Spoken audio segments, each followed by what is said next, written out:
নমস্কার বন্ধুরা, আমি সেবিকা। আমার আজকের নিবেদন বিভূতিভূষণ বন্দ্যোপাধ্যায়ের গল্প তাল নবমী। ক্ষুদিরাম ভট্টাচার্যের বাড়ি আজ 2 দিন হাঁড়ি চড়েনি। ক্ষুদিরাম সামান্য আয়ের গৃহস্থ। জমি জমার সামান্য কিছু আয় আর 2-4 ঘর শিষ্য যজমানের বাড়ি ঘুরে কায় ক্লেশে সংসার চলে। এই ভীষণ বর্ষায় গ্রামের কত বাড়িতেই পুত্রকন্যারা অনাহারে আছে। ক্ষুদিরাম তো সামান্য গৃহস্থ মাত্র। যজমান বাড়ি থেকে যে কটি ধান এসেছিল তা ফুরিয়ে গিয়েছে। ভাদ্রের শেষে আউশ ধান চাষিদের ঘরে উঠলে তবে আবার কিছু ধান ঘরে আসবে। ছেলেপুলেরা দুবেলা পেট পুড়ে খেতে পাবে। নেপাল ও গোপাল ক্ষুদিরামের 2 ছেলে। নেপালের বয়স 12, গোপালের 10। কদিন থেকে পেট ভরে না খেতে পেয়ে ওরা 2 ভাই সংসারের প্রতি বিরক্ত হয়ে উঠেছে। নেপাল বলল, এই গোপলা, খিদে পেয়েছে না তোর? গোপাল ছিপ চাচতে চাচতে বলল, দাদা। মাকে গিয়ে বল আমারও পেট চুই চুই করছে। মা বকে, তুমি যাও দাদা। বকুক গে, আমার নাম করে মাকে বলতে পারবি নে? এমন সময় পাড়ার শিবু বাড়ুজ্যের ছেলে চুনিকে আসতে দেখে নেপাল ডাকলে, ও চুনি, শুনে যা। চুনি বয়সে নেপালের চেয়ে বড়, অবস্থাপন্ন গৃহস্থের ছেলে, বেশ চেহারা। নেপালের ডাকে সে ওদের উঠোনের বেড়ার কাছে দাঁড়িয়ে বললে, কি, আয় না ভেতরে। না, যাব না, বেলা যাচ্ছে, আমি জটি পিসিমাদের বাড়ি যাচ্ছি। মা সেখানে রয়েছে কি না ডাকতে যাচ্ছি। কেন, তোর মা এখন সেখানে যে? ওদের ডাল ভাঙতে গিয়েছে। তাল নবমীর বেত্ত আসছে এই মঙ্গলবার। ওদের বাড়ি লোকজন খাবে। সত্যি? তা জানিস না বুঝি? আমাদের বাড়ি সবাইকে নেমন্তন্ন করবে, গায়েও বলবে, আমাদেরকেও করবে। সবাইকে যখন নেমন্তন্ন করবে তোদেরও কি বাদ দেবে? চুনি চলে গেলে নেপাল ছোট ভাইকে বলে, আজ কি বার রে? তা কি তুই জানিস? আজ শুক্রবার বোধ হয়, মঙ্গলবারে নেমন্তন্ন। গোপাল বলে, কি মজা না দাদা?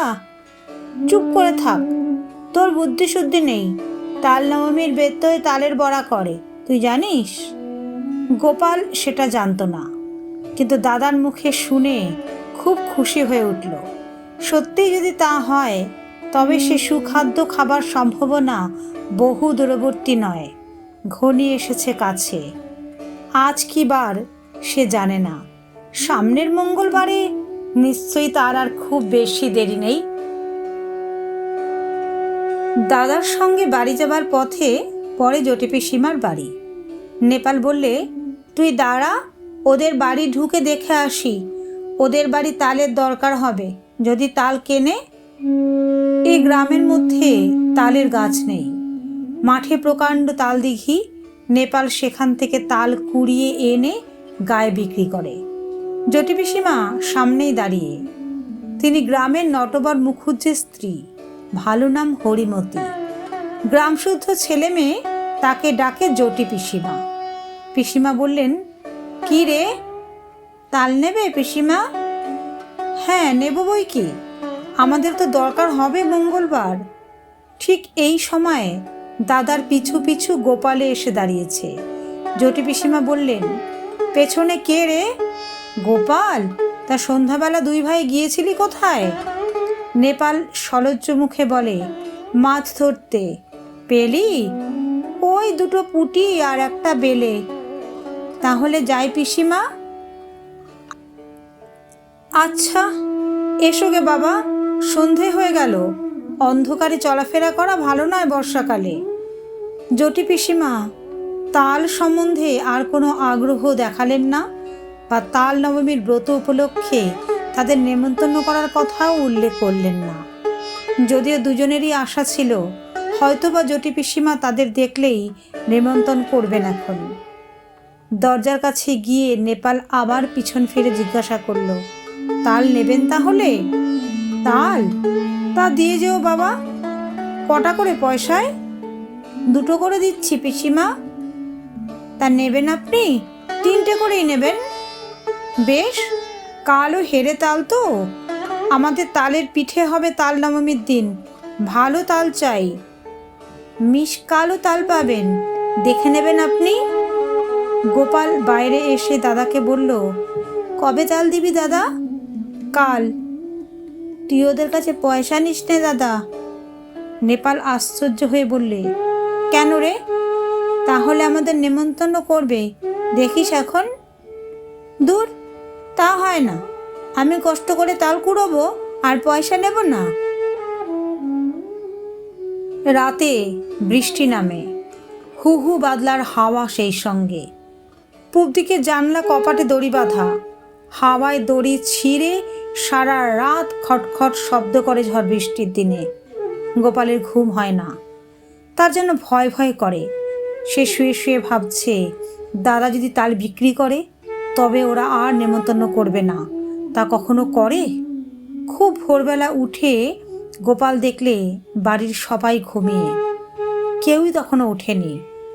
রাতের বৃষ্টি থেমে গিয়েছে, সামান্য একটু টিপটিপ বৃষ্টি পড়ছে। গোপাল এক ছুট্টে চলে গেল গ্রামের পাশের সেই তাল দিঘির পাড়ে। মাঠে 1 হাঁটু জল আর কাদা। গ্রামের উত্তরপাড়ার গণেশ কাওড়া লাঙল ঘাড়ে এই এত সকালে মাঠে যাচ্ছে। ওকে দেখে জিজ্ঞাসা করলে, কি খোকা ঠাকুর, যাচ্ছ কেনে এত ভোরে? তাল কুড়াতে দিঘির পাড়ে? বড্ড সাপের ভয় খোকা ঠাকুর, বর্ষাকালে যেও না ওখানে একা একা। গোপাল ভয়ে ভয়ে দিঘির তাল পুকুরে তালের বনে ঢুকে তাল খুঁজতে লাগলো। বড় আর কালো কুচকুচে একটা মাত্র তাল প্রায় জলের ধারে পড়ে। সেটা কুড়িয়ে নিয়ে ফিরে আসবার পথে আরও গোটা 3 ছোট তাল পাওয়া গেল। ছেলে মানুষ, এত তাল বয়ে আনার সাধ্য নেই। 2টি মাত্র তাল নিয়ে সোজা একেবারে জটি পিসিমার বাড়ি হাজির। জটি পিসিমা সবে মাত্র সদর দরজা খুলে দোরগোড়ায় জলের ধারা দিচ্ছেন। ওকে এত সকালে দেখে অবাক হয়ে বললেন, কি রে খোকা? গোপাল একগাল হেসে বলল, তোমার জন্য তাল এনেছি পিসিমা। জটি পিসিমা আর কিছু না বলে তাল 2টো হাতে নিয়ে বাড়ির ভিতরে চলে গেলেন। সারাদিন গোপালের মন খেলাধুলার ফাঁকে কেবলই অন্যমনস্ক হয়ে পড়ে। ঘন বর্ষায় দুপুরে মুখ উঁচু করে দেখে নারকোল গাছের পাতা থেকে জল ঝরে পড়ছে, বাঁশঝাড় নুয়ে নুয়ে পড়ছে। বাদলার হাওয়ায় বকুলতলার ডোবায় কটকটে ব্যাঙের দল থেকে থেকে ডাকছে। গোপাল জিজ্ঞাসা করল, ব্যাঙগুলো আজকাল আর কেমন ডাকে না কেন মা? গোপালের মা বলেন, নতুন জলে ডাকে, এখন পুরনো জল, তত আমোদ নেই ওদের। আজ কি বার মা? সোমবার। কেন রে, বারের খোঁজে তোর কি দরকার? মঙ্গলবারে তাল নবমী না মা? তা হবে হয়তো, কি জানি বাপু, নিজের হাঁড়িতে চাল জোটে না, তাল নবমীর খোঁজে কি দরকার আমার। সারাদিন কেটে গেল। নেপাল বিকেলের দিকে জিজ্ঞাসা করল, জটি পিসিমার বাড়িতে তাল দিয়েছিলি আজ? কোথায় পেলি তুই? আমি তাল দিতে গেলে আর পিসি বললে গোপাল তাল দিয়ে গেছে, পয়সা নেয়নি। কেন দিতে গেলি তুই? একটা পয়সা হলে দুজনে মুড়ি কিনে খেতাম। ওরা নেমন্তন্ন করবে। দেখি দাদা, কাল তো তাল নবমী, সে এমনি নেমন্তন্ন করবে, পয়সা নিলেও করবে না নিলেও করবে। তুই একটা বোকা। আচ্ছা দাদা, কাল তো মঙ্গলবার না? রাত্রে উত্তেজনায় গোপালের ঘুম হয় না। বাড়ির পাশের বড় বকুল গাছটায় জোনাকির ঝাঁক জ্বলছে। জানলা দিয়ে সেদিকে চেয়ে চেয়ে সে ভাবে, কাল সকালটা হলে হয়, কতক্ষণে যে রাত পোহাবে। জটি পিসিমা খাওয়ানোর সময় ওকে আদর করে বললেন, খোকা, কাকুরের ডাল না নিবি? মুগের ডাল দিয়ে বেশি করে মেখে নে। জটি পিসিমার বড় মেয়ে লাবণ্যদি একটা থালায় গরম গরম তিল পিটুলি ভাজা এনে ওর সামনে ধরে হেসে বললেন, খোকা, কখানা নিবি তিল পিটুলি? বলে লাবণ্যদি থালা ভরা তিলপুটুলি উপুর করে তার পাতে ঢেলে দিলে। তারপর জটি পিসিমা আনলেন পায়েস আর তালের বড়া। হেসে বললেন, খোকা, তুই যেই তাল কুড়িয়ে দিয়েছিলি তাই পায়েস হলো। খা খা খা, খুব খা, আজ যে তাল নবমী রে। কত কি চমৎকার ধরনের রাধা তরকারির গন্ধ বাতাসে, খেজুর গুড়ের পায়েসের সুগন্ধ বাতাসে। গোপালের মন খুশি ও আনন্দে ভরে উঠল। সে বসে বসে খাচ্ছে, কেবলই খাচ্ছে। সবার খাওয়া শেষ হলো, তবু সে খেয়েই যাচ্ছে। লাবণ্যদি হেসে হেসে বলছে, আর নেবি তিলপুটুলি? গোপাল, ও গোপাল! হঠাৎ গোপাল চোখ চেয়ে দেখলেও জানলার পাশে বর্ষার জলে ভেজা ঝোপঝাড় আর সেই আতা গাছটা। সে শুয়ে আছে তাদের বাড়িতে। মায়ের হাতের মৃদু ঠেলায় ঘুম ভেঙেছে। মা পাশে দাঁড়িয়ে বলছেন, ওঠ ওঠ, বেলা হয়েছে কত, মেঘ করে আছে তাই বোঝা যাচ্ছে না। বোকার মতো ফ্যাল ফ্যাল করে সে মায়ের মুখের দিকে চেয়ে রইল। আজ কি বার মা? মঙ্গলবার। তাও তো বটে, আজই তো তাল নবমী। ঘুমের মধ্যে ওসব কি হিজিবিজি স্বপ্ন দেখেছিল সে। বেলা আরো বাড়ল। ঘন মেঘাচ্ছন্ন বর্ষার দিনে যদিও বোঝা গেল না বেলা কতটা হয়েছে। গোপাল দরজার সামনে একটা কাঠের গুঁড়ির ওপর ঠায় বসে রইল। বৃষ্টি নেই একটু, মেঘ জমকালো আকাশ, বাদলের সজল হাওয়ায় গা শিরশির করে। গোপাল আশায় আশায় বসেই রইল। কিন্তু কই, পিসিমাদের বাড়ি থেকে কেউ তো এলো না নেমন্তন্ন করতে। অনেক বেলায় ওদের পাড়ার জগবন্ধু চকর্তি তার ছেলেমেয়ে নিয়ে সামনের পথ দিয়ে কোথায় যেন চলেছেন।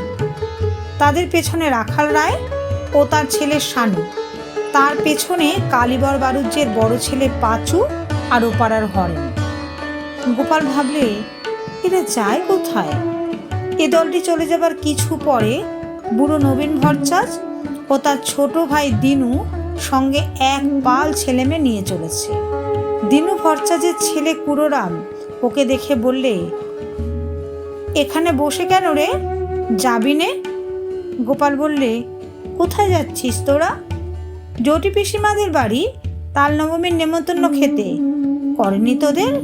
ওরা বেছে বেছে বলেছে কিনা, সবাইকে তো বলেনি। গোপাল হঠাৎ রাগে অভিমানে যেন দিশেহারা হয়ে গেল। রেগে দাঁড়িয়ে উঠে বললে, কেন করবে না আমাদের নেমন্তন্ন? আমরা এরপরে যাব। রাগ করার মতো কি কথা বলেছে বুঝতে না পেরে কুড়োরাম অবাক হয়ে বললে, বারে, তা অত রাগ করছিস কেন? কি হয়েছে? ওরা চলে যাবার সঙ্গে সঙ্গে গোপালের চোখে জল এসে পড়ল।